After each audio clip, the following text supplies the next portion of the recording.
На протяжении 5 лет в Якутии 22 мая отмечают День Саилыка. Саилык – это летняя ферма. Развитие таких форм хозяйств значимо для республики не только для сохранения национальных традиций, но и для экономики.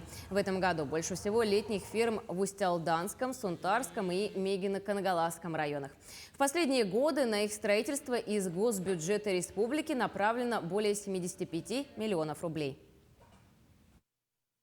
В этом году на Саилыки у нас должно выйти около 41 тысячи голов крупного рогатого скота, в том числе почти 19 тысяч коров. Ну, будем считать, что четверть крупного рогатого скота. Период очень важный. Все мы знаем, что большая часть молока у нас производится именно в летний период.